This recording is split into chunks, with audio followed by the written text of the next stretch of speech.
Well, a global flood of misinformation, can it really be stopped? Well, let's bring in Raza Rumi of the Daily Times of Pakistan and the Cornell Institute for Public Affairs. Thank you for joining us. Welcome. So this explosion that we're seeing of fake news and misinformation, how is this impacting the social media companies like Twitter and Facebook? So I think, as you rightly pointed out in your report, that this multiplication and the way social media is being consumed, it has allowed many interest groups to intervene and manipulate both information and public opinion, as well as the perceptions of people from the US to Philippines, even in Pakistan and India. It's becoming a global curse, and these companies obviously are finding it very hard to fight it. I mean, Facebook has made many attempts to check it, and it is taking some steps. But you see, the fundamental problem here is that human editors and human check is cannot be substituted by technological tools. So Right. you have to have editorial filters by a group of people, by editors, and when you dispense with that, you are going to confront this phenomenon. So given the speed that it takes to really spread some false news, and then, as you see, it multiplies by the hundreds and thousands so quickly, is it really possible to keep up with the content that's coming out? It is very difficult to keep up with that, and I think something would have to be seriously done about it. But I guess these technology platforms, perhaps it's one of the unintended consequences of the way they expanded. They perhaps both Facebook and Twitter did not realize how quickly and how far they would grow and turn into these news outlets, because as we know now globally, news are being consumed by through Facebook. 60% or more people in America alone use Facebook to get news. So it's technological platforms will have to come up with better filters and better mechanisms where they can detect some of these fake news, or they're spreading through various fact checking or editorial filters. Now, we saw that British Prime Minister Theresa May plans to launch a government rapid response unit to really identify and combat this disinformation online. So how much responsibility do and should these companies have for such content versus, say, the government?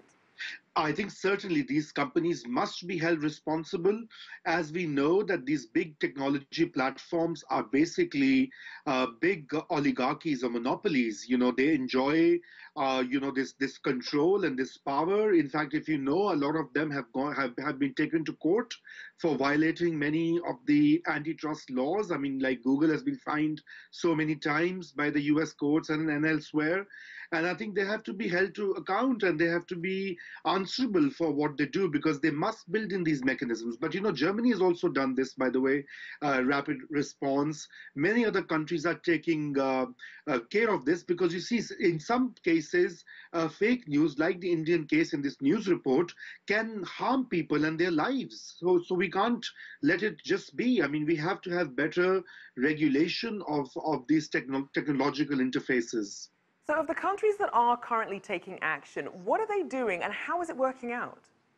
Well, you see, I mean, it's all in the very initial phase. Obviously, the most important way is to immediately come forward and deny or clarify where news have been attributed to either a government or a particular institution. So, which also means that a lot of governments have the way they operate have also to change with the times. I mean, in the sense that the advanced countries, like the US or the countries in Western Europe, and to some extent China, are very much savvy with the social media and technological tools. But a lot of developing countries are yet to catch up. The states are too slow. The bureaucratic red tape, is all in old world file and paper-based realities. Right. So they also have to have now more engagement with social media, so that they're out there putting up the correct perspective, or facts at least. And Raza, what sort of business opportunities are there in trying to stop or prevent this fake news and these websites that are publishing this material? I think there are immense both business opportunities, definitely, but also in terms of the growth of global journalism and media, because I guess this has emerged as one of the biggest challenges in the recent years. And I guess a lot of independent media are in the US, for example, are fact checking what the government says or what the president here says, etc. So there are multiple opportunities here. Just to give you an example of fake news, which I forgot earlier, that, in Pakistan, Senate resolution was passed to teach Mandarin, offer courses Right. so that Pakistani kids can learn Chinese language because of the CPEC, the economic corridor. And, some of the outlets reported as if Pakistan had introduced Mandarin as the official language. And suddenly it was picked up by the Indian media and it was circulating for hours as if, it was completely fake. And it took like 10 to 12 hours to clarify that, So, look, this is bad, wrong information. certainly, and hopefully a trend that we'll hopefully see an end to. Thank you so much. We'll have to leave it there. Raza Rumi of the Daily Times of Pakistan and the Cornell Institute of Public Affairs.